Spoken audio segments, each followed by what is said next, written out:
gente foi para a página 10 do Joia. O texto já está lá no WhatsApp. Quem quer começar a ler?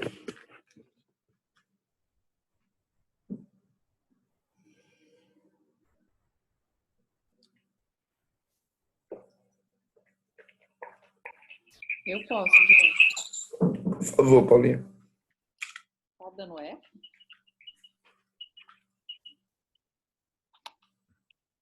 Vou ler da Steph. Tá. Isso. Pode ir lá. É página 89, né? Qual? 89. Isso. Ainda que se mantenha uma prática muito boa, isso não garante a harmonia do mundo condicionado. No mundo condicionado. O samsara é resultado kármico de ações anteriores e das visões que, semelhantes a um sonho, sustentam momento a momento. Brota da noção de separatividade e tem o sofrimento como fruto inevitável. No mundo, todos buscam a felicidade o tempo todo. É da natureza do pensamento cotidiano buscar o melhor e se afastar do menos bom ou do ruim. Em diferentes níveis e situações objetivas, é isso que os seres sencientes buscam ininterruptamente. Pode seguir. A mente que opera no mundo especializa-se em identificar e classificar as coisas de acordo com suas expectativas de busca de satisfação. Está, portanto, inteiramente vulnerável a aceitar como correta e relevante a busca de uma felicidade imperecível, que seria encontrada quando todas as necessidades e desejos estivessem satisfeitos e o mal definitivamente eliminado. A experiência de momentos de felicidade e de perda de felicidade apontam para a harmonia como a questão-chave na busca. Se houvesse harmonia interna individual, harmonia com a coletividade e harmonia na integração ao cosmos, haveria a condição ideal de felicidade geral e perene. No entanto, tanto o planejamento dessa harmonia, ao se buscar os elementos que a garantiriam, como sua busca direta têm sido historicamente frustrantes. A impossibilidade prática da harmonia fornece o elemento básico da crise existencial, do sofrimento e do sentimento de se estar aprisionado em um mundo terrível e sem sentido.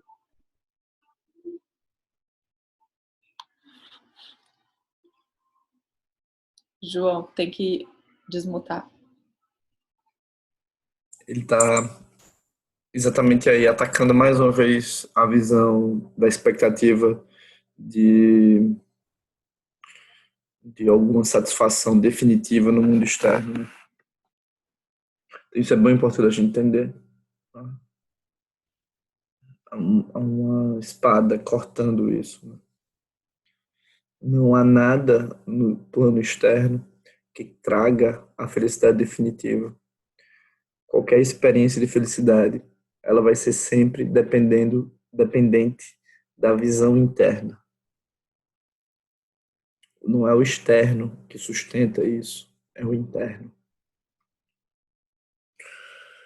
É o que ele está chamando aqui de harmonia. Né?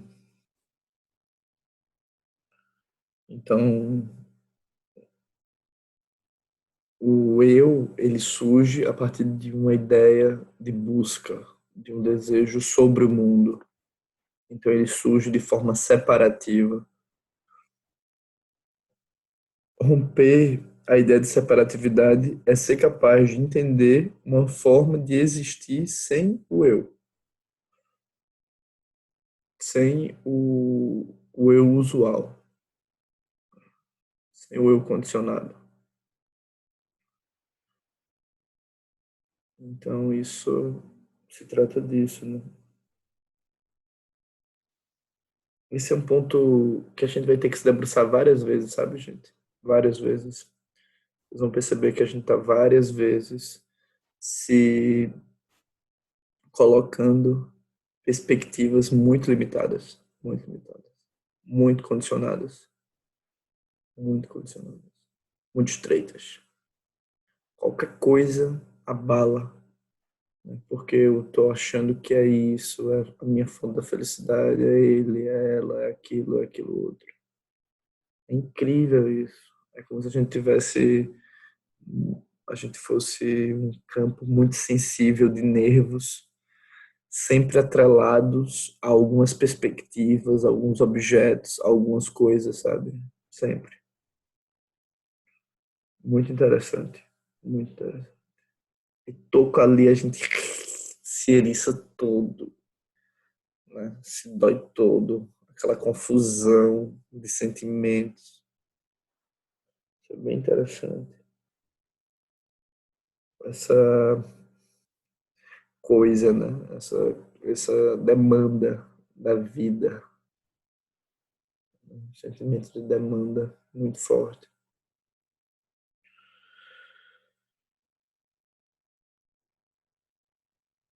Mas é possível tentar entender o que seria essa harmonia interna, né? Que ele fala. Tipo, sem harmonia interna, não tem felicidade certa. Não tem como.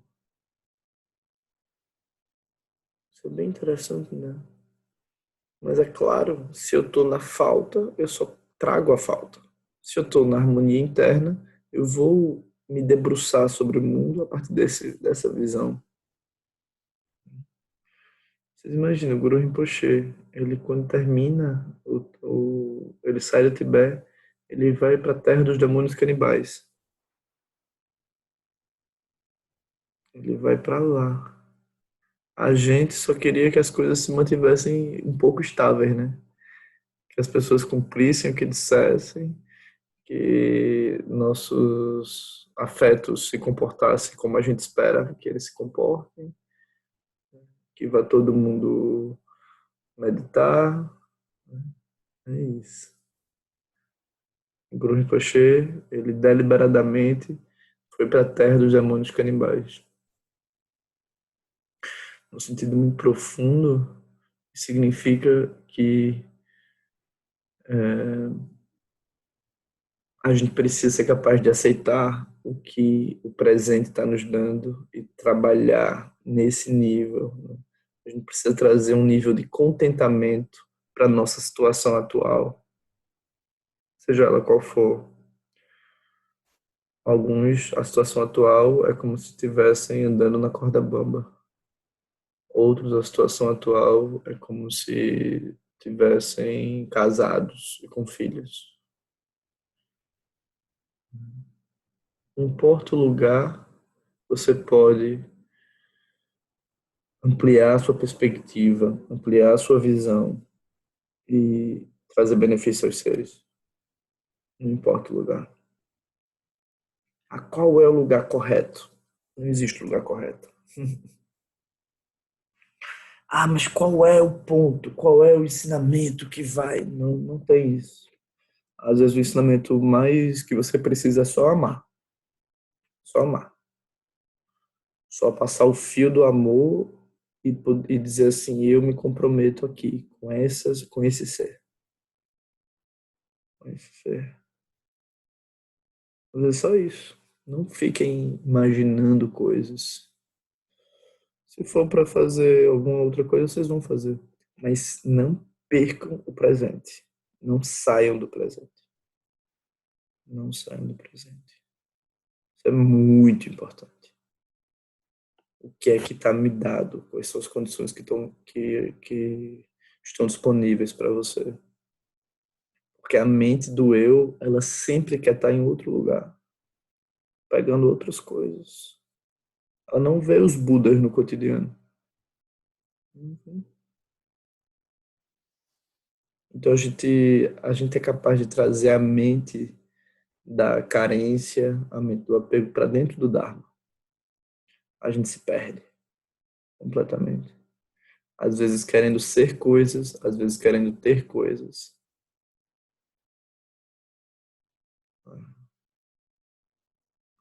Tudo bem.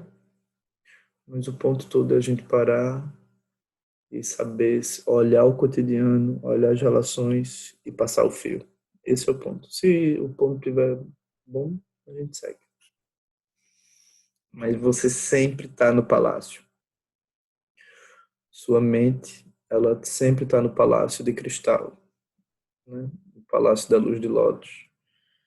Você sempre está criando a realidade, né? Sempre está manifestando a fonte criativa. Não tem outro lugar.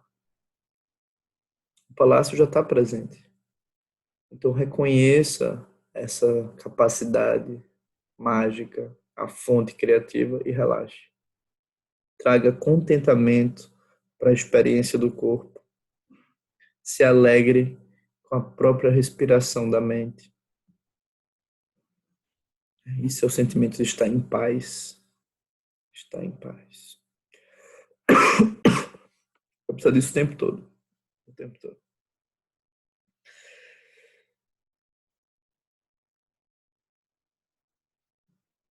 Então vamos seguir. Quem pode continuar a leitura depois de Paula? A gente está na parte sofrimento agora.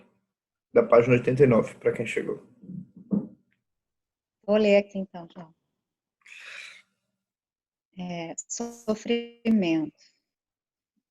O exame cuidadoso do sofrimento revela que ele é, na verdade, um desconforto mental, cuja base, na maior parte das vezes, não tem sequer origem física ou mesmo concreta, mas é constituída das voláteis substâncias da imaginação e da delusão.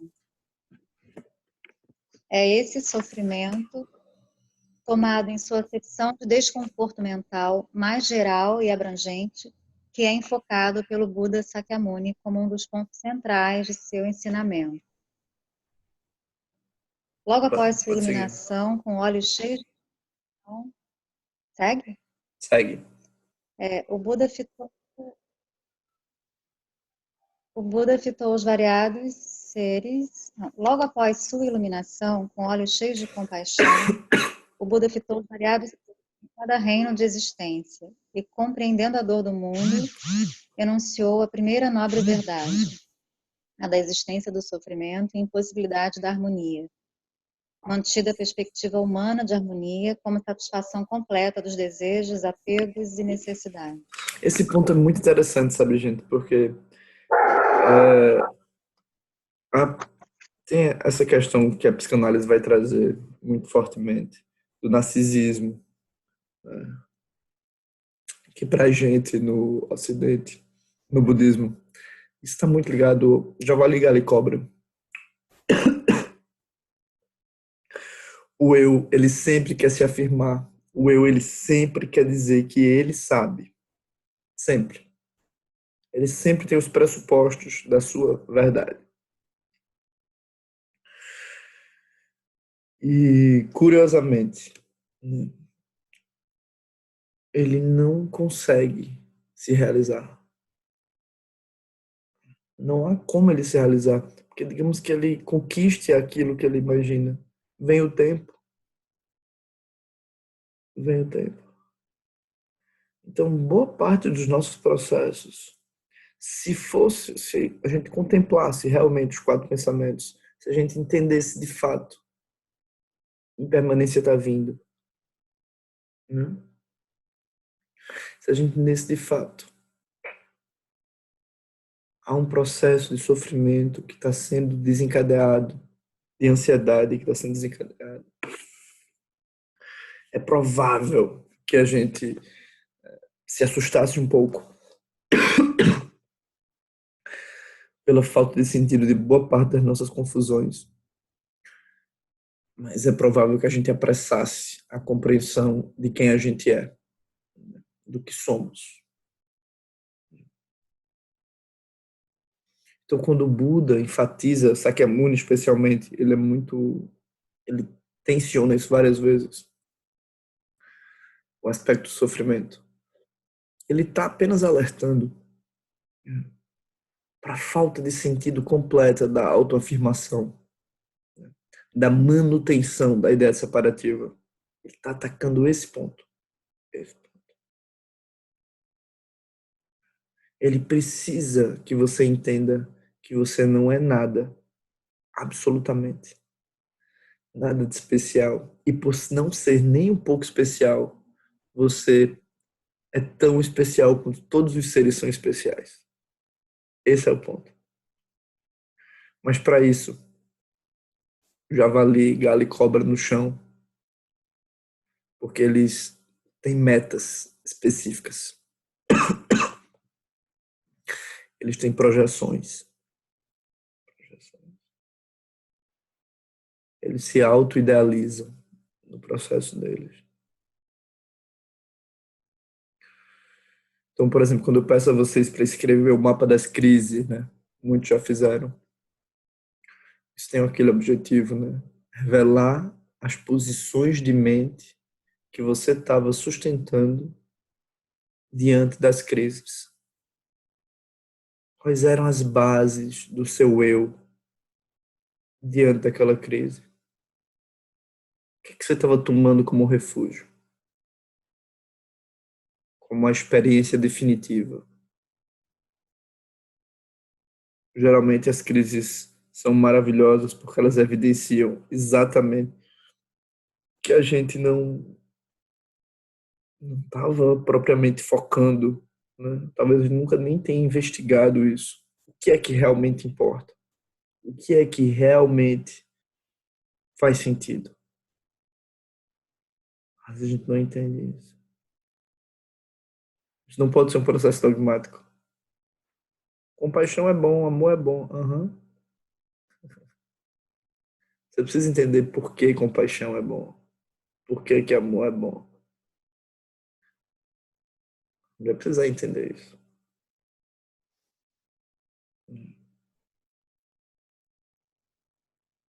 Então, o outro mapa, o mapa dos 95 anos, ele também é muito importante em relação a isso, porque aos 95 anos você não vai ter mais nada para levar. Não tem mais força.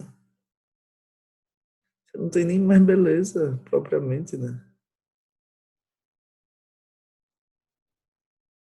Imagina, nem, não sei nem se você vai ter dente. Só vai ter a sua própria mente. A sua própria mente. A sua capacidade de reconhecer que você é o espaço criativo, como tudo ao seu redor é o espaço criativo, ou seu sofrimento completo por estar identificado, identificada a coisas transitórias, as quais muitas passaram já. Já vão ter ido.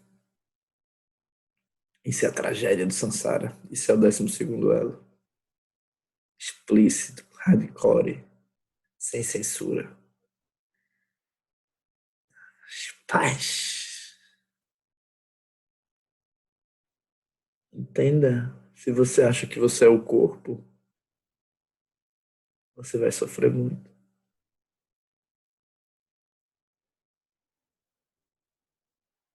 Se você acha que você é a mente criativa, você vai se preparar para a sua próxima viagem aos 95 anos. Você vai entender que você sempre teve viajando essa vida toda. E que na sua viagem, só importou o seu amor e a sua compaixão. Outra coisa não importou.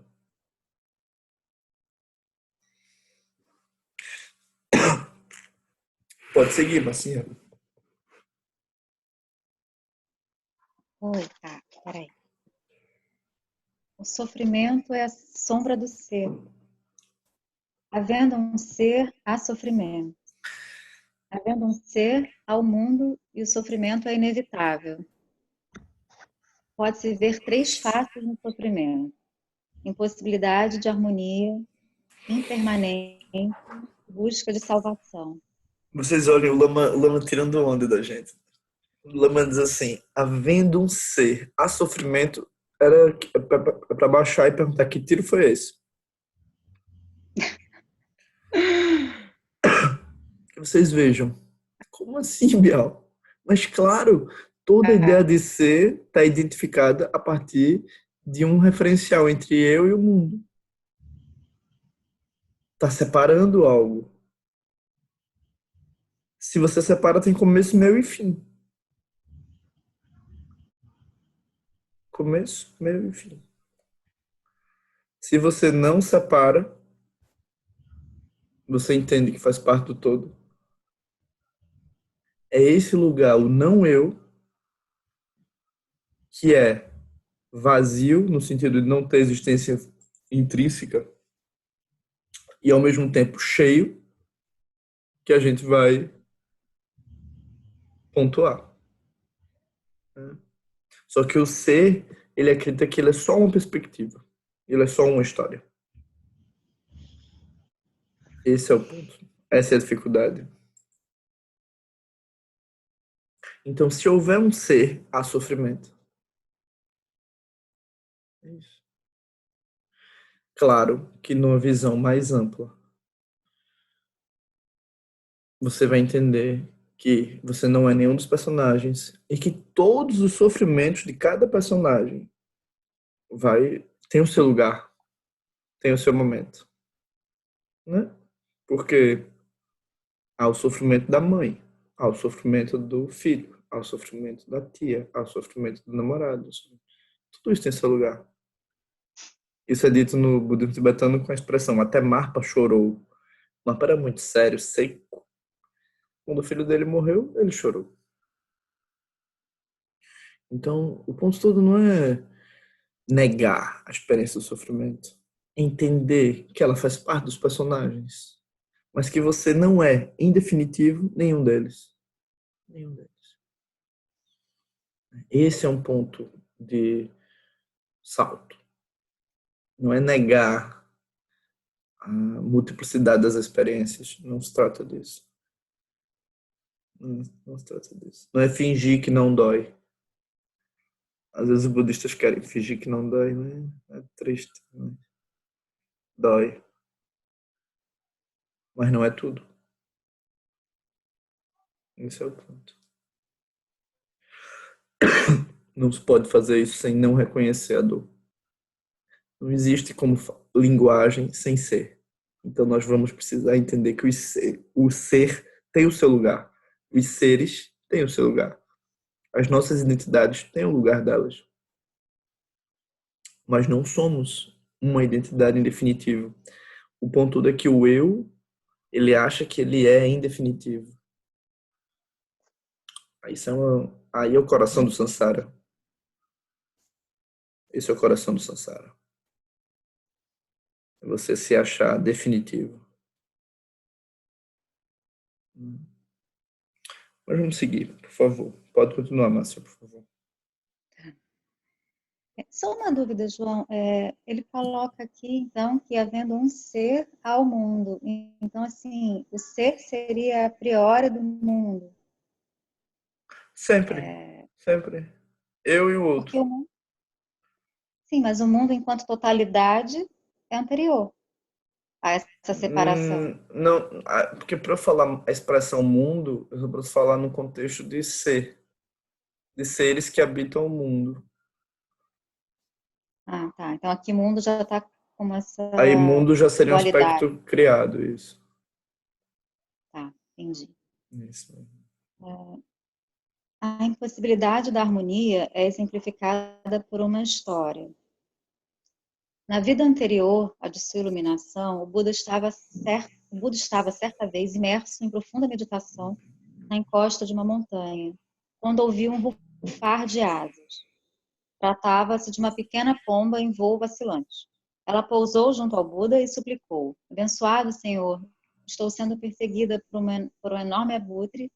Por mais que me esforce, não consigo escapar. Minhas forças já vacilam e em breve, por certo, sucumbirei. Proteja-me, suplico-lhe. Nem bem havia a pomba concluído seu apelo desesperado e se ouviu um rufar de asas mais pesado. Pousando próximo, um gigantesco abutre dirigiu-se ao Buda. Abençoado Senhor, dê-me essa pomba. Não é justo que a proteja. Na minha condição de abutre, estou perseguindo-a desde o início do dia. Ela é o justo retorno por meu esforço. Já estou exausto, e se alguma raposa encontra-me assim tão fraco, por certo estarei perdido. E também meus filhos, que abandonados perecerão. Conta a lenda que o Buda, com o coração de Bodhisattva cheio de compaixão, alimentou o abutre com a sua própria carne, dando sua vida. Conta-se também, continua? Continua. Conta-se também que na vida seguinte, o príncipe Siddhartha, quando menino, viu um verme ser estralhaçado por dois passarinhos que o disputavam e reconheceu a justeza da atitude dos pássaros em busca de alimento, bem como a inevitabilidade do terror e morte do verme. Naquele instante, Siddhartha compreendeu que a harmonia não pertence a esse mundo. Se passarinhos comportam-se dessa forma, o que dizer dos demais seres? Como seria possível harmonizar os diferentes seres e interesses? Não estavam corretos a pomba, o abutre, o verme e os dois pássaros? Se todos estão corretos, como poderia haver harmonia? Assim como é impossível escapar da desarmonia no mundo, também não há como fugir da impermanência, um dos aspectos da desarmonia. Todos os seres nascem, vivem por um tempo e morrem.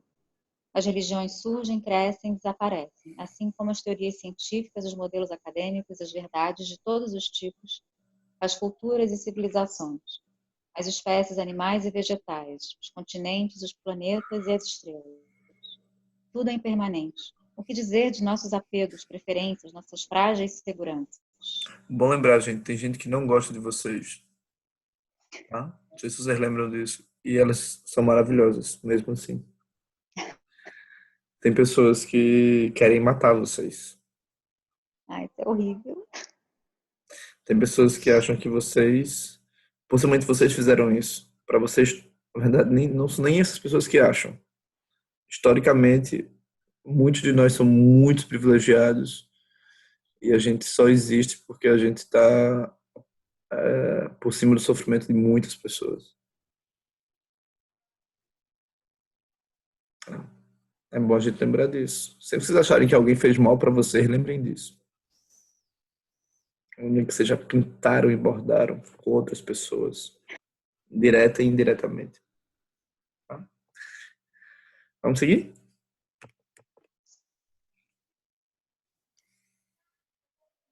Viver na crença de que temos alguma solidez, segurança e estabilidade em meio a tamanha mobilidade é garantia de frustração e sofrimento.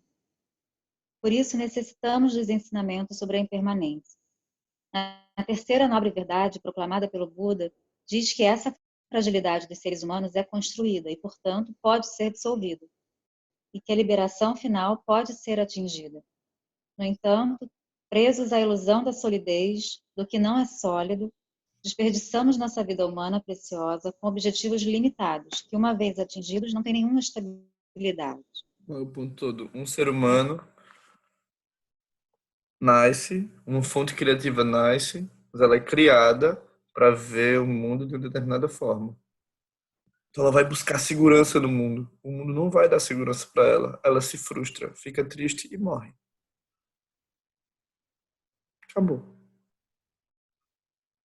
Qual o trabalho nosso? Reconhecer que essa fonte criativa é fonte. Trazer ela para o reconhecimento de quem ela é. De forma que ela veja que o que a gente chama de impermanência nada mais é que o fluxo criativo, do qual ela faz parte. Esse é o nosso ponto. João, uma dúvida aqui sobre essa questão da palavra harmonia. Ele usou muito a palavra harmonia aqui, né? Uhum. Assim, no ponto da natureza livre, há harmonia, Sim. ou não? Ah, mas a gente não usa esse referencial. A gente usa o referencial do eu. Aí a gente vive na roda montanha-russa, né? A gente não, a Aqui gente ele é, está falando o tempo todo ele do tá, eu, né? ele tá falando do eu, né? Desse nível de harmonia. Vamos lá? Em sua juventude, enquanto vivia no Tibete, Sua Eminência Jagdu Tulku Rinpoche teve um grande mestre chamado Tulku Arig. As pessoas faziam longas viagens até ele, deslocando-se a pé por semanas, enfrentando muitas dificuldades e perigos. Quando chegavam, Tulku Arig dizia: a vida é curta, vocês podem morrer repentinamente. Voltem e meditem sobre a impermanência. As pessoas voltavam para casa, meditavam, preparavam nova viagem, no ano seguinte retornavam a Tulku Arig, que repetia: A vida é curta, agora vocês estão mais velhos, voltem e meditem sobre a impermanência. Isso se repetia sempre. Quando as pessoas reclamavam e pediam outros ensinamentos, o lama se zangava, mandava que procurassem outro mestre e dizia: agora vocês estão ainda mais velhos, a morte pode surgir a qualquer momento, voltem e meditem sobre a impermanência. Lama Tsering Everest, aluna de Chagdu, conclui a história dizendo: ao focar o sofrimento da impermanência, encontramos por fim o que é estável e permanente. Aí está o mérito de compreendermos a impermanência. No ensinamento do Buda, o que é construído tem início, meio e fim. Só a natureza original e limitada, também chamada de natureza de Buda, está além de início, meio e fim. Vai lá, você entende que as coisas são impermanentes, você entende que elas são, na verdade, uma fonte criativa. E você começa a se perguntar se não vale a pena, se não é melhor se identificar com esta fonte do que com aquilo que você acha que é permanente. Então é melhor se identificar com a fonte. Porque a fonte de fato é estável. De fato, ela não oscila. Ela só é aberta e criadora. É só investigar a impermanência. É só olhar direitinho. Na natureza, o corpo nasce. Você não sabe direito quando foi que ele começou. Quando é que o corpo acaba?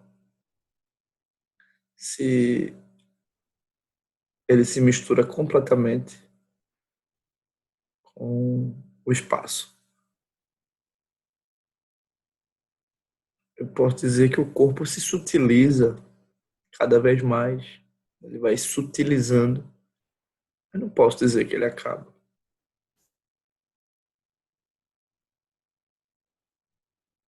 A gente sempre está nesse universo criado, né, pelos nossos ancestrais, por todos os seres. Eles fazem parte desse universo. Eles constituem esse universo. Ok, quem pode continuar?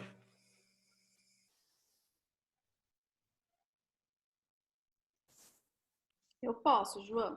Por favor. A busca da salvação é outra forma de sofrimento. Sua característica central está na definição do que é bom e do que é mal, do que conduz à salvação e do que a impede. Havendo critérios, existe raciocínio, aferição, bem e mal. Existe rejeição e busca. Ainda que de forma abstrata possa existir um ideal concreto de harmonia, e surge também sua inevitável sombra, a desarmonia, incluindo tudo o que não seja aquela harmonia idealizada. Pode seguir. Surgindo a desarmonia, surgem o mal, o centro do mal, a encarnação do mal, a luta contra o mal, a moral dual e as regras, a tentação, a perda de dignidade, a fraqueza frente ao mal, aos olhares vacilantes, os indivíduos divididos, os perdidos, os malvados, os virtuosos, a derrota frente ao mal e, além disso tudo, o medo do mal. A luta contra o mal é sofrimento. O medo e a esperança são sofrimento. A maldade é sofrimento. A virtude é sofrimento. Eita, aí foi. Pode abaixar todo mundo. Que tiro foi esse dois? Gente, acabou com a gente agora. Acabou com todo mundo. O que ele está dizendo, né?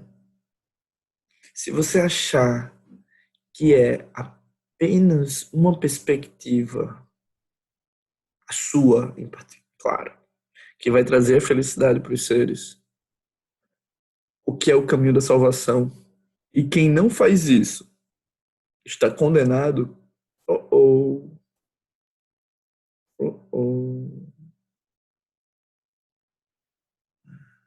não é assim. Não é uma busca de salvação. A gente vai entender que todos os seres são Budas. Em todos os lugares, os Budas estão habitando. Não existe um lugar que não haja um Buda. Então, relaxe e realmente entenda isso assim, né? Corte a ilusão de um caminho especial. Isso não significa que o Dharma não é precioso. O Dharma é precioso enquanto ele abre a sua mente.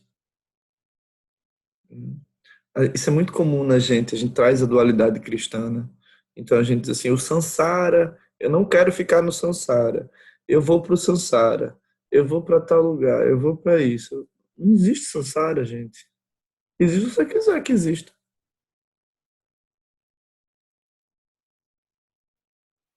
Se você acreditar que você vai abandonar a sua consciência para se esperar alguma coisa da vida fora, então você criou samsara. Mas nessa perspectiva, a virtude é sofrimento, porque a sua virtude é calculada. Se você fizer isso, você colhe isso. Se você fizer isso, você colhe isso. Não faz sentido. A sabedoria é a visão ampla, é a visão aberta, que inclui tudo, que anda por todos os lugares. Ok, sim, pode seguir. A busca de salvação tem raízes na definição de harmonia. Essa definição é estabelecida sem que se compreenda que a harmonia é uma abstração, um sonho, a soma abstrata e contraditória de todos os acontecimentos e formas que produzem, por meio de uma complexa energia de hábito, a sensação mundana, passageira, fugaz e lacunar de felicidade. O grande paradoxo da felicidade condicionada, aquela que se pode extrair de objetos, imagens mentais e soluções abstratas, está em que, tão logo esses elementos são obtidos e assegurados, perdem a capacidade mágica de produzir a satisfação e felicidade, e a busca tem que ser retomada. É curioso, né?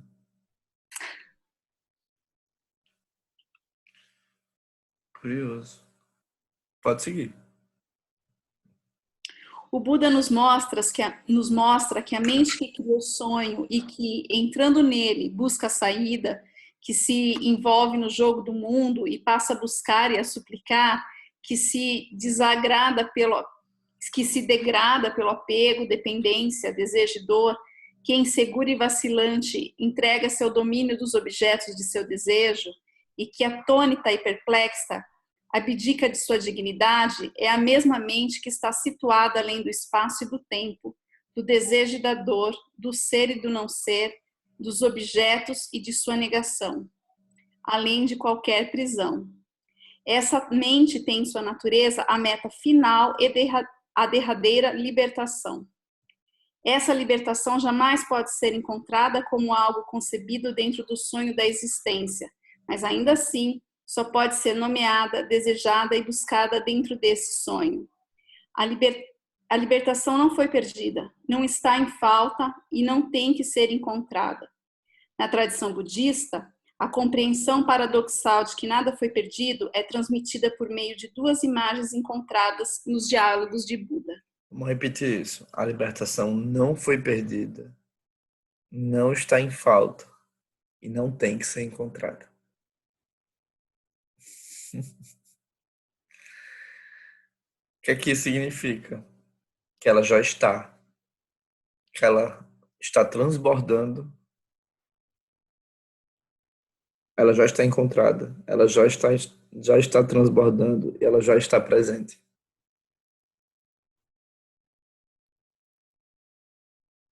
Aonde, né? Embaixo da cama, talvez. Vamos seguir. Pode seguir, sim.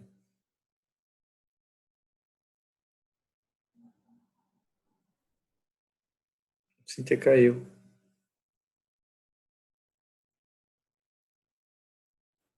Paula, pode continuar?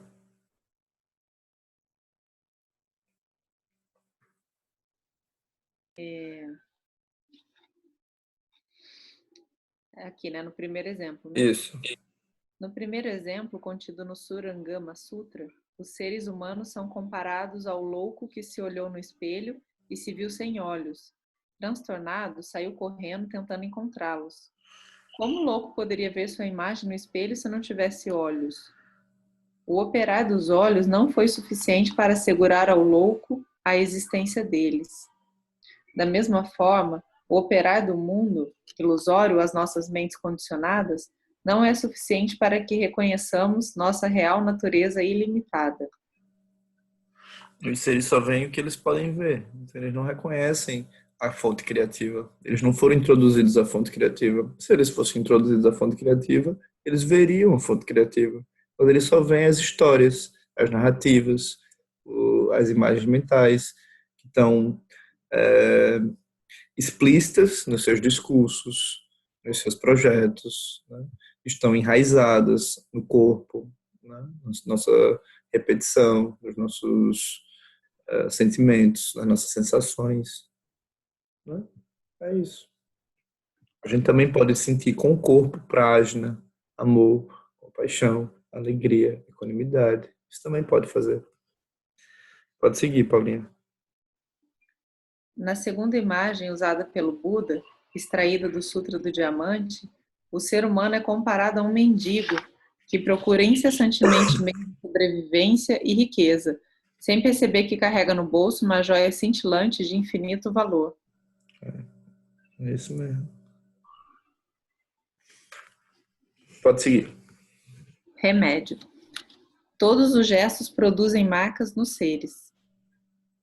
Eu falei remédio. Todos os gestos produzem marcas nos seres. Os seres são a expressão de suas marcas e seus automatismos. Essas marcas ocultas à mente comum, automáticas, silenciosas, inescapáveis e diretas em sua ação, previamente condicionadas, são sanskaras. São as estruturas que, operando, definem a visão dos olhos dos seres, criam a forma do mundo, onde habitam as formas e rostos que são vistos nas nuvens. Aquele que conhece a operação e formação da sutil energia de hábito está sempre atento às palavras, gestos, pensamentos e imagens mentais, pois reconhece que esses são os elementos que constroem as prisões envolventes, angustiantes, infindáveis e abstratas. Prisões cuja substância é semelhante à dos sonhos, delírios e loucura. Prisões cujas portas, paredes e fechaduras não são mais pesadas do que a fresca brisa da manhã, mas que em meio aos sonhos etéreos e impermanentes podem causar dor, abatimento, derrota, abdicação da dignidade. A mente, ela está sempre criando e sempre repercutindo. Sempre. Sempre a sua mente está entrando em contato. Você sempre está deixando rastros. Não adianta nem se culpar pelo que você já fez. Porque agora, nesse momento, você está deixando rastros. Então, posicione a sua mente para onde você quer ir, que mundo você quer criar e se ofereça. Né? Porque você sempre vai estar sendo refém daquilo que você pensa e você sempre vai estar sendo sequestrador também. Então está na hora de você posicionar o que você quer. Esse é o momento, esse é o lugar, essa é a hora, esse é o minuto, esse é o segundo. Inspira, expira e pode seguir. Em meio à dor e perplexidade do mundo, o Dharma, na acepção do ensinamento externo proporcionado pelos Budas, é o remédio. A orientação segura, o ensinamento e a compreensão libertadores. A palavra Dharma, ainda que possa ser usada com o significado de verdade, não pode ser confundida com a noção corriqueira de verdade. Isso fica claro no diálogo de Mahamati com o Buda, narrado no Lankavatara Sutra. O grande discípulo Mahamati pede ao Buda que anuncie a verdade libertadora definitiva, o Dharma derradeiro e completo, a essência final da compreensão, para que todos os seres possam adquirir finalmente a libertação. Em resposta, o Buda diz que o Dharma é semelhante a um remédio ministrado a cada doente de acordo com sua mentalidade e aflição, e que está destinado apenas a libertá-lo de seus sonhos. Tendo sido usado efetivamente, o Dharma, tal como remédio, torna-se desnecessário e deve ser abandonado. Assim, não há um Dharma fixo e definitivo, mas apenas o Dharma como gesto de alívio e compaixão dos Budas para com os seres que sofrem. Então, o que seria o Dharma? O acesso ao aspecto criativo, ao aspecto aberto, né? Sempre com um objetivo específico. Não há o Dharma, em definitivo. Não há tal lugar que seja o lugar do Dharma. Não existe isso. A sua casa pode ser o lugar do Dharma. Se você posiciona a sua mente assim, vai ser. A sua rua, o seu trabalho, o seu companheiro, a sua companheira, os seus filhos, os seus amigos. Todo lugar você pode ver como o lugar do Dharma. O mundo todo pode ser o néctar do Dharma, Guru Vida. E você pode aprender com a vida. Muito importante entender isso, gente. Muito importante entender isso. Entender que tudo é retiro, tudo pode ser retiro. Muito importante entender isso. Por favor, Paula, pode De seguir. repente, o Dharma e a Sangha se confundem nesse momento. Se confundem, né? O Lama diz no sentido grosseiro, o Sangha são as pessoas que você faz prática junto. No sentido mais elevado, são todos os seres. Todos os seres. Todos os seres são Dakas e Dakini, né? Eles são Budas surgindo. E a forma como você lida com eles é a forma como você lida com você.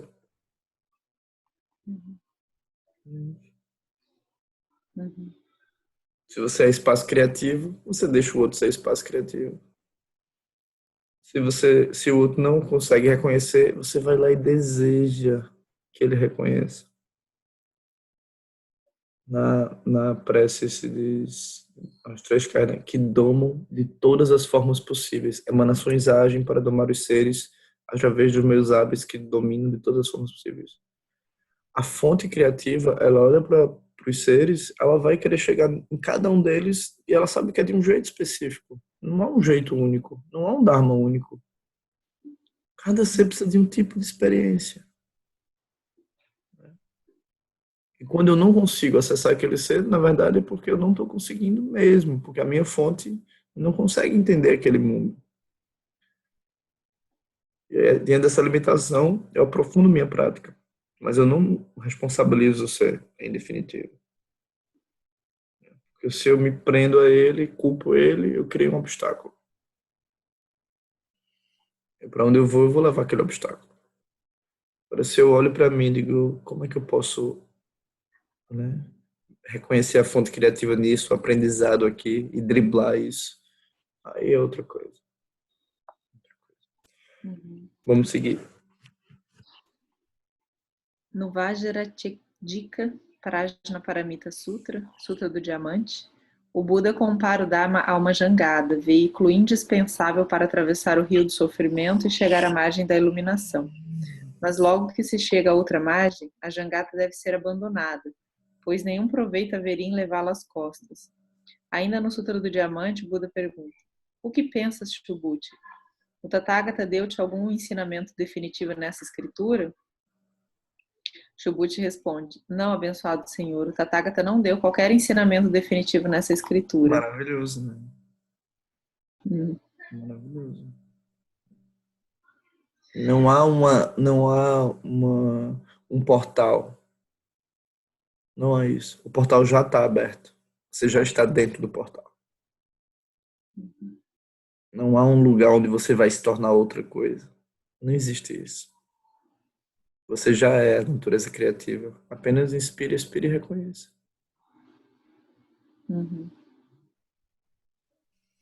Pode seguir. Vajra significa diamante, e esse sutra é como um diamante que, graças à sua dureza, é capaz de cortar todas as concepções arbitrárias e levar todos à iluminação. Outro ponto desse profundo sutra, Shubhuti pergunta: abençoado Senhor, quando atingiste a iluminação completa, Anuttara Samyak Sambodhi, Sentiste no interior de tua mente que nada havia sido adquirido? O Buda replicou: precisamente isso, Shubhudi. Quando atingi a iluminação completa, não senti qualquer concepção arbitrária de Dharma discriminada no interior de minha mente, nem a mais sutil. Mesmo as palavras iluminação completa são meras palavras. Ainda assim, Shubhudi, o que eu atingi é o mesmo que todos os outros atingiram. É algo que é indiferenciado, não é para ser olhado como um estado elevado, nem como um estado inferior. É inteiramente independente de quaisquer concepções definitivas e arbitrárias, de uma identidade individual, outros egos, seres vivos ou uma alma universal. O Buda não teve uma epifania. O Buda não teve uma catarse. Mas ele também não deixou de ter uma liberação. Então ele só entendeu. E foi muito profundo o que ele entendeu. Mas não foi algo que ele... Agora eu sou o Buda. Não foi propriamente isso. Não foi um raio. Pode seguir. O Buda então alertou Shubhudi: não penses que o Tathagata chegue mesmo a considerar em sua própria mente que deve enunciar um sistema de ensinamento para elucidar o Dharma. Tu nunca deverias alimentar tal pensamento indigno. E por quê? Porque se algum discípulo desse guarida a semelhante pensamento, não apenas estaria confundindo o ensinamento do Tathagata, como estaria igualmente rebaixando a si mesmo. E além disso, o que acabou de ser referido como um sistema de ensinamento não tem significado, uma vez que a verdade não pode ser cortada em pedaços e arranjada em um sistema. As palavras podem apenas ser usadas como meras figuras de expressão. Isso assusta a gente, né? Porque o budismo todo bem estruturado, né? O budismo tibetano é... Aí tem os comentários, aí tem os comentários dos comentários. Mas na verdade o que o Buda está dizendo é que tudo isso é adorno. Nada disso, não tem uma palavra que segure propriamente a coisa. Não é isso. Não é algo do mundo. Sempre é a pulsão da sua mente. Sempre, sempre, sempre, sempre. A todo momento, é sempre a pulsão da sua mente. Não há outra coisa. Vamos lá? Compreende-se então que o Buda ensinava sem ensinar, dava libertação sem dar libertação. Essa é uma das características mais notáveis da forma de operar do verdadeiro Dharma. Ser efetivo sem ser definitivo. E ficar a salvo de formulações e aprisionamento. O apego à forma das palavras do Buda é um erro a ser evitado.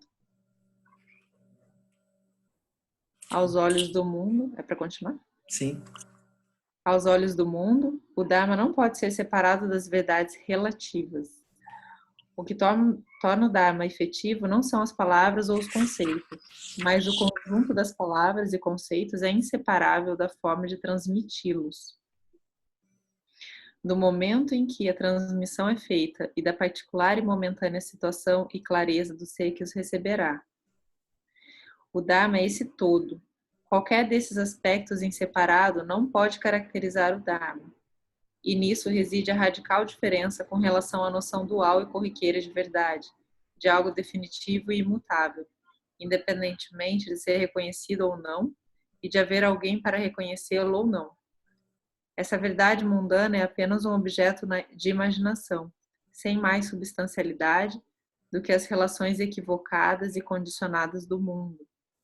Essa verdade está presa a referenciais arbitrários e transitórios que lhe atribuem sentido, e sem os quais ela não possui nenhum valor. Esse ponto é bem, bem bonito, assim, para a gente não se perder no meio do próprio budismo, né? A gente pode se perder facilmente, assim, milhares de não sei o que, não sei o que. Nada disso é o ponto. O ponto do budismo não é algum código, alguma lei, alguma coisa específica. Né? Ele está apenas... O ponto todo é abertura e compreensão. na fonte criativa sempre presente. Isso é experiência. Isso é a consolidação do refúgio. Isso é prajna paramita. É a compreensão completa de prajna paramita.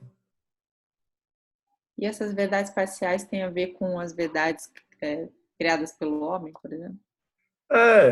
Por exemplo, não pode fazer isso, não pode fazer aquilo, né? O budismo você não consegue dizer se é para comer carne ou não. Uhum. Não tem como. Uhum. Aí, tipo, Dzongsa Khyentse, que é um dos maiores mestres vivos, Chotrao Rinpoche comem carne. Não comem carne. E aí, Shagdu Rinpoche comia carne. E não era pouca. Uhum. E Nankai Nordo come carne. Mas e aí? Uhum. Qual é o livro? Não tem livro. Uns vão trabalhar num tipo de experiência que é assim, ao comer a carne, eu ilumino aquela vida.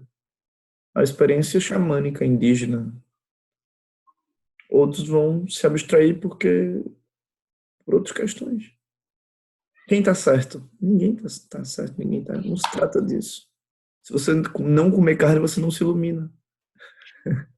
Se você comer carne, você também não se ilumina. Porque não é num código, não é num lugar que você vai ter isso. É a posição da sua mente.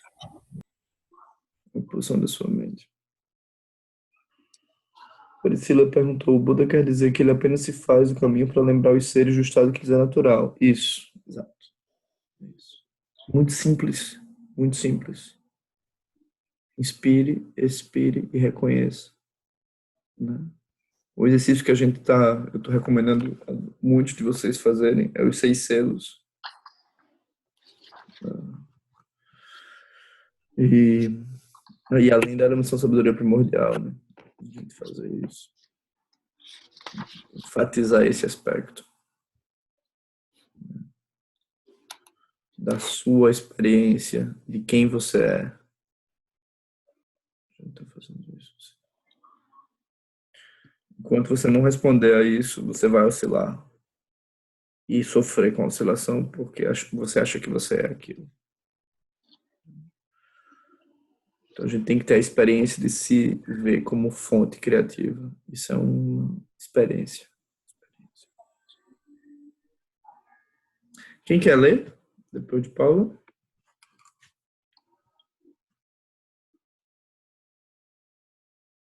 A gente está na página 97. Para quem chegou agora, do Jorge Desejos. Posso ler, João? Por favor. Opções diante da dor. No Surangama Sutra, o Buda indica que todos os seres têm 2 opções diante da dor: o caminho expansivo e o caminho internalizador. O primeiro opera nas desarmonias por meio de controles artificiais duais, como dispositivos morais, materiais ou organizacionais, que buscam reduzir a dor e estabelecer ordem e harmonia dentro do samsara.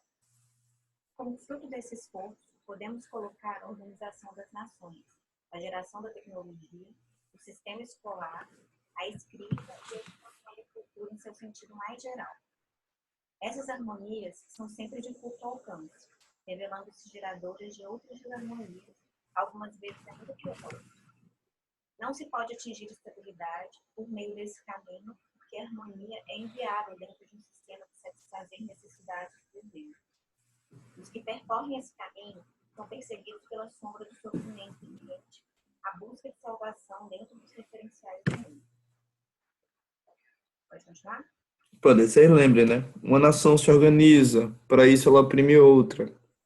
Né? Um povo se organiza, para isso ele oprime outro. Aqui em Portugal tem o Museu do Descobrimento, onde eles enaltecem as descobertas. A visão hoje em dia de boa parte dos países que foram colonizados é outra, né? Foram invadidos, os índios foram mortos. Então isso... Geração tecnologia. Tem tecnologia que salva vidas, tem tecnologia que mata vidas. Sistema escolar, não preciso falar. A escrita, quem sabe ler tem um status, quem não sabe ler tem outro. Por aí vai. A gente sempre vai estar lidando com essa remediação, né? Tentando remediar o samsara. Ou melhor, a vida, a experiência. Faz parte desse processo, isso. Mas esse processo, ele é sem fim. Ele é sem fim. Ele não se sacia nunca. Então, vamos lá. O segundo caminho. O segundo caminho, o caminho internalizador, é o que, em lugar de identificar as formas externas da dor e buscar removê-las, volta-se para dentro, para compreender a raiz de todas as aparências da dor. Essa é a trilha dourada dos Budas, o caminho que reduz e elimina as diferenças e desarmonias pela compreensão abrangente. É o que vê com clareza que a realidade do sofrimento é semelhante a de um sonho, carecendo de substancialidade, que só existe dentro de um referencial limitado, particular, transitório, impermanente. É o caminho dos sábios silenciosos que terminam por compreender que é dentro da lógica das aparências que o sofrimento surge e que é dentro dessa lógica que ele é inevitável.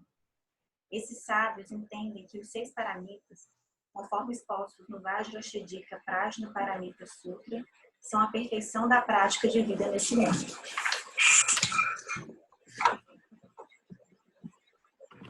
Continuar? Por favor. Mestre Tokuda gosta de contar a história do velho chinês e seu cavalo. Um velho chinês muito pobre tinha apenas um cavalo. Um dia o cavalo desapareceu. Quando as pessoas disseram, que desgraça, o velho respondeu, mais ou menos. Passado um tempo, o cavalo retornou e trouxe consigo vários outros cavalos selvagens. Todos disseram, que sorte, você não tinha mais cavalo e agora está rico. O velho disse, mais ou menos. Um dia, o filho único do velho caiu de um cavalo, quebrou a perna e ficou aleijado. Todos disseram, que desgraça, seu único filho ficou inválido. E o velho respondeu, mais ou menos. A seguir, explodiu uma guerra na região, e todos os jovens foram convocados. Poucos retornaram com vida. O filho do velho, por ser manco, não foi à guerra. Todos disseram, que sorte, seu filho não foi recrutado, e se salvou. O velho disse, mais ou menos. Pode seguir. Na vida, bom e mal são inseparáveis, pois dependem do referencial que lhes dá sentido. E esse referencial é impermanente. Quando muda o ponto de vista, o que era bom pode passar a ser mal, e vice-versa. Por que, então, atribuir sentido definitivo às vicissitudes? Compreendendo de forma mais profunda o que se passa ao redor e por dentro, é possível praticar a equanimidade, a estabilidade de ânimo que provém da compreensão interna das aparências externas.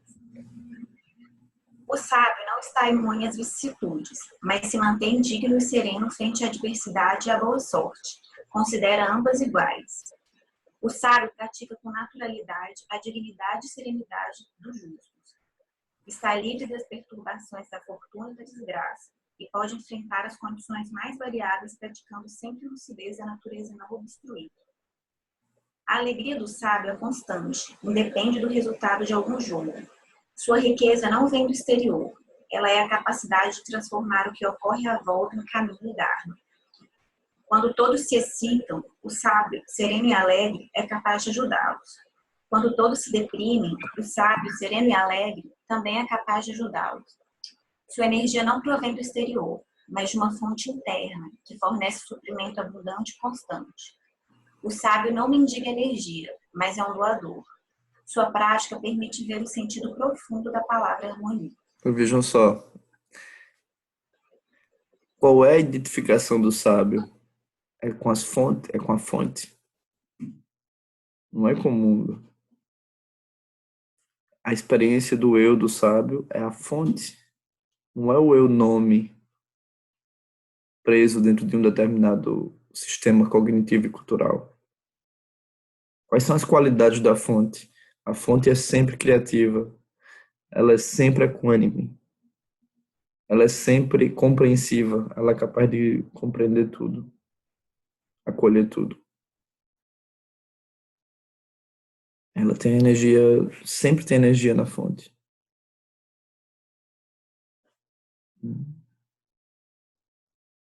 A gente olha. Como?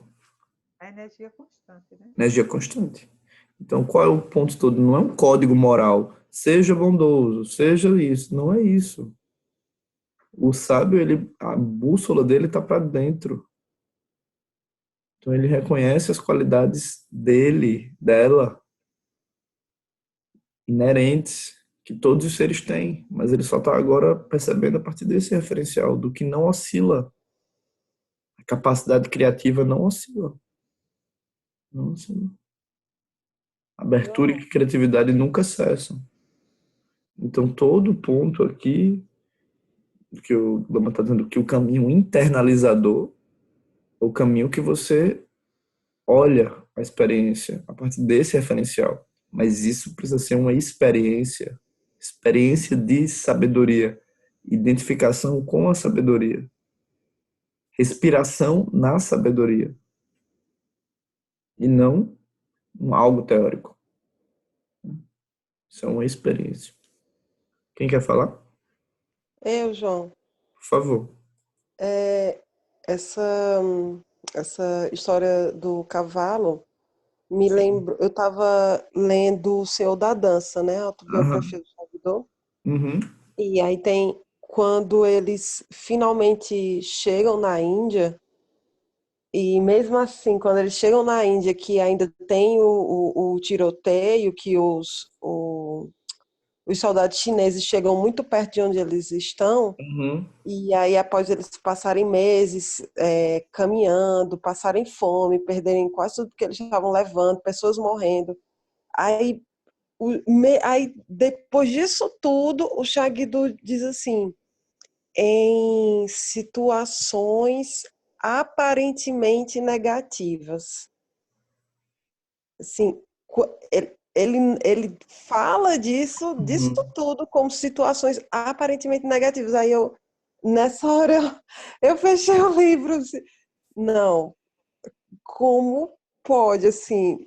Qualquer outra pessoa estava jogada no chão, eu estaria jogada no chão.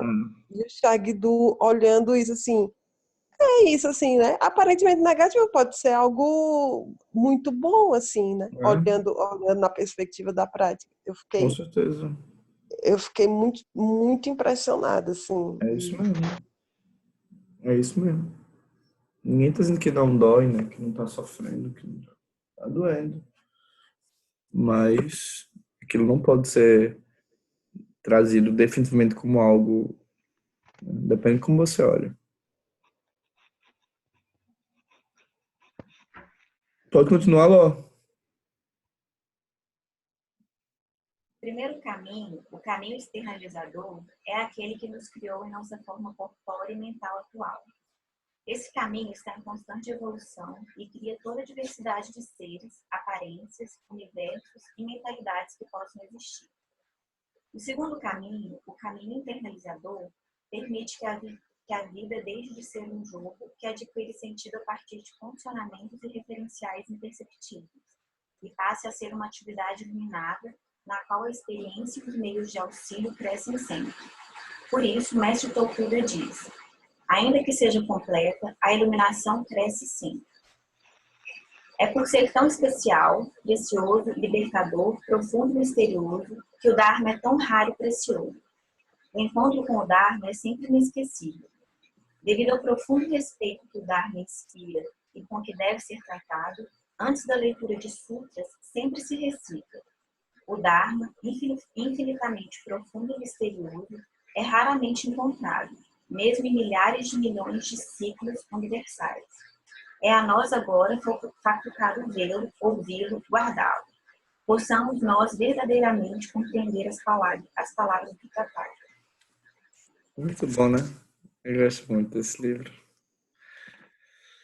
Então, esse é o ponto, gente. A gente vai tentar entender o que significa internalizador e o que significa externalizador. O que é que na minha vida eu estou internalizando? Não é culpando, é percebendo que eu sou fonte, que aquilo é fonte criativa. O que quer que eu esteja criando vem da minha fonte criativa. Pode ser um poço sem fim de sofrimento, pode ser um sol Tudo isso é a fonte criativa que cria. Então, reconhecer isso é o ponto. Isso é o ponto. João, às vezes tem situações que são mais difíceis para a gente mudar esse referencial de olhar, né? Alguns pontos da nossa vida, né? Que prendem mais, que trancam mais. Geralmente a gente tem couraças, né? A gente tem couraças afetivas, a gente tem couraças corporais. Ali eu não consigo ver de outro jeito. Aí a vida vai e pá! A vida sempre com seu treinamento aí um pouco tranquilo, né? Então, se você acessou um lugar de dor, ou você reconheceu uma limitação sua, você vai ter que visitar aquele lugar várias vezes, inspirando, expirando, e passar o fio. Passar o fio. Machik Labdron, ela fala isso, dizendo: vá aos lugares que lhe assustam. Essa é a prática do Cho, né, no budismo tibetano clássico, que ela pode ser reinterpretada hoje com o Lama chama Samapadi, né? Você ser capaz de pegar a sua compreensão, você vai naquilo que aparentemente você não achava que você queria era ganhar mesmo.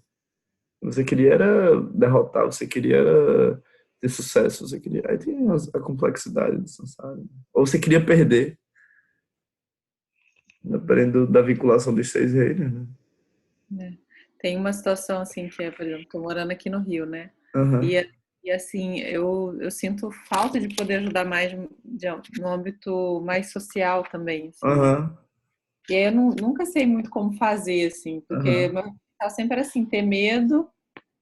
Eu tenho medo de sair na rua, assim, às vezes, sabe? Prefiro às vezes não. Então, isso eu acho, é uma marca, assim, grande que eu tenho. E eu sei que assim, é como se eu não tivesse habilidade para poder superar isso, para fazer alguma coisa. Assim. Isso é interessante, né?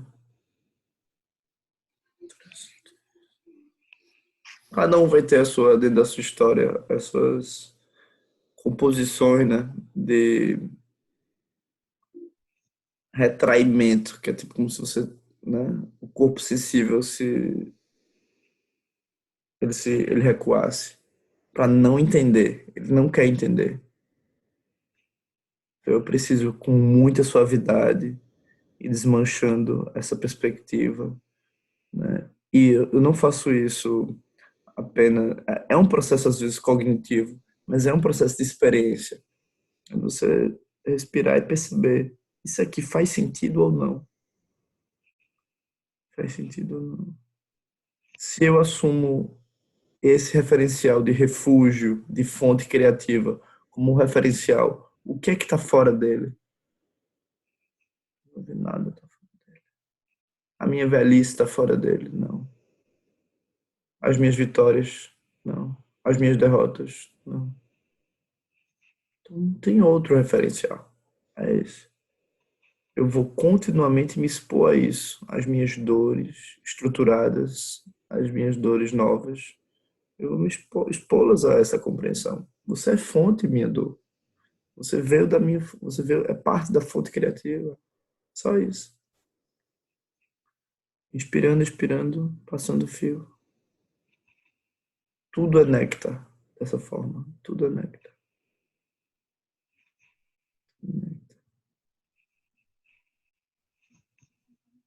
João, eu queria fazer uma pergunta sobre a prática. Uhum. Assim, tem uns personagens, tem umas bolhas que, tipo, eu não consigo acessá-las cognitivamente. Uhum. Quando eu tento pensar sobre aquilo, eu tento, tipo, fazendo as 17 perguntas, enfim, né? A motivação longa. É isso, assim, é como se ela recuasse. Ela fosse recuar. Aí eu queria saber de ti, assim, se nesse caso eu posso, tipo, só fazer metabhavana. Se Pode. faz o metabhavana, aquilo vai abrindo, assim, porque eu noto que cognitivamente aquilo um, Uhum. tem um enganchado, assim, tem um não querer se revelar, assim, não querer saber. Uhum. Não Mas tu já tá sei, com o rabo dele na mão, cara. eu tô. Tá sentindo isso, já é alguma coisa, né? Devagarzinho desenha, escreve, dá forma a isso. Eu Acho- desenhei hoje. Ah, Hoje eu desenhei, eu consegui fazer um desenho, porque era isso, eu não conseguia raciocinar. Eu disse, bom, se eu não consigo raciocinar assim cognitivamente, o desenho é uma outra liberação, né? Uma outra inteligência. Aí eu uhum. desenhei. Aí também fiquei só com esse desenho, assim, também não fiquei viajando em cima do desenho, assim, aí fiquei com o desenho. E aí tipo, mas eu também não viro a cara para isso, sabe? Aham. Eu tá ali, tipo assim, eu fico comendo pelas beiradas, É, tapa quente, tá sabe? ótimo, tá ótimo. Deixa de molho. Tô comendo só pelas beiradinhas, aí Cê- eu, Não deixa de molho. A gente, a gente depois percebe direitinho o que que é. Não precisa nem se preocupar, porque ele se revela, sabe? Os karmas se revelam todos, todos. E o trabalho da gente não é se livrar deles, é reconhecer que eles são fonte criativa. Não tem liberação melhor do que isso. Não cortar. Às vezes, em alguns casos, sim, mas geralmente o ideal seria a gente reconhecer isso faz parte do meu processo criativo. Pronto, não tem mais força. tem o Lama, ele no Meditando a Vida, ele diz assim, quando a gente está no processo de sofrimento, a gente gostaria de acelerar o relógio. É. Aí, tipo, com esse padrão, tá doendo, mas eu sei que eu não posso nem acelerar o velocímetro, o relógio, nem botar um lençol por cima, que Sim. inclusive é o que eu sinto que, tipo, é a responsividade, é tipo jogar o lençol por cima. Aí, tipo, é sentir mesmo, é passar por essa, até a angústia do não saber, É. sabe? Eu não sei o que fazer com isso. Aí, tipo, isso também é, isso Uhum. é também importante, assim, não saber, ficar angustiada, ficar meio com uma respiração meio suspensa, assim, tipo, isso tudo faz parte, assim, mas eu não vou me virar mais. Eu não vou Bom, inspira e expira. Pelo menos uma vez por dia, inspira e expira com essa sensação, vê o corpo, a mente, a energia e a paisagem, né? Escreve, desenha, deixa lá, deixa de molho. Faz metabhavana, mas sem muita força. Uhum. Sem muita força. Então tá. Então a gente fazer a dedicação. Uhum.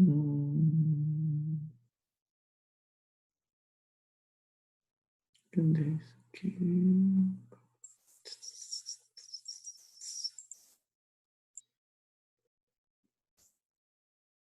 Hum. Isso tudo que a gente está falando no Prajnaparamita, assim, uma vez que não há obscuridades mentais, não há medos.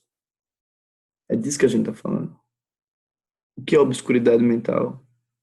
Obscuridade mental é alguma coisa que eu acho que é em si mesmo. Que eu não vejo a vacuidade e a luminosidade. Mas se eu ver que tudo faz parte da vacuidade e luminosidade, hum, que os mestres desse encontro se expandem e toquem a todos, que o mestre universal da paz e da compaixão, sua santidade Dalai Lama, juntamente com todos os mestres das tradições que veiculam essa mensagem, tenham uma longa vida, que todos estejam a salvo de gerar pensamentos negativos, obstáculo mais destrutivo, que esses pensamentos nunca surjam em nossa mente e que todos os seres também estejam livres de pensamentos negativos.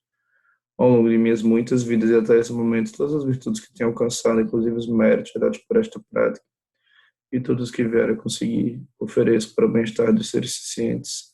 Possa a doença, a guerra, a fome e o sofrimento diminuir para todos os seres, enquanto sua sabedoria e compaixão aumentam nesta em vidas futuras.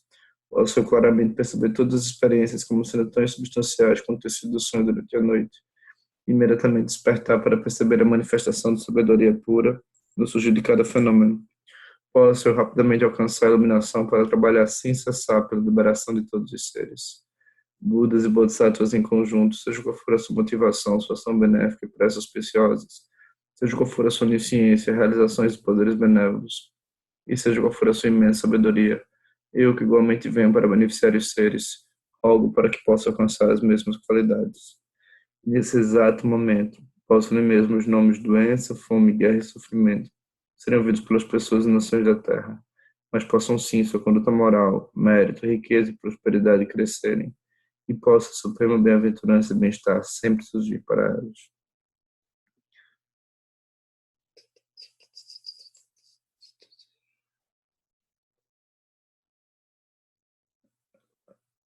Lo cho sum ni lo che dan ni sa sum cha pa pa dro jo cho sum na wa midra do sum gele show. Bons sonhos para vocês. Vocês ainda estão no horário bom.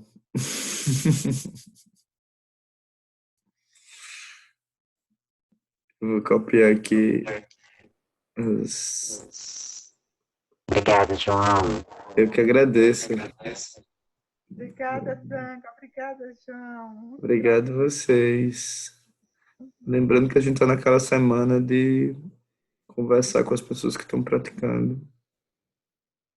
Então, se alguém quiser conversar, mande um inbox para eu colocar na lista, tá?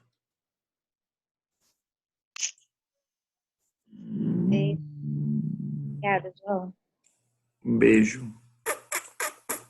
Só tô pegando os nomes aqui do Puja. Ah, Boa noite, pessoal. Boa noite para todo mundo. Boa noite. boa noite, gente. Beijo. Boa noite. Que horas são aí, João? Aqui são 11h45. Nossa, 4 horas a mais. É. Não, 4, não, 9. 3, né? Tá em Lisboa ou Porto, João? Tô no Porto. Porto. E o Toby foi? Toby Tobias? tá aqui com frio arretado. Tadinho. De Pernambuco pro Porto. É. Então tá, acabei aqui. Beijo, gente. Beijinho. Até amanhã para alguns. Boa noite. Boa noite. Beijo, beijo.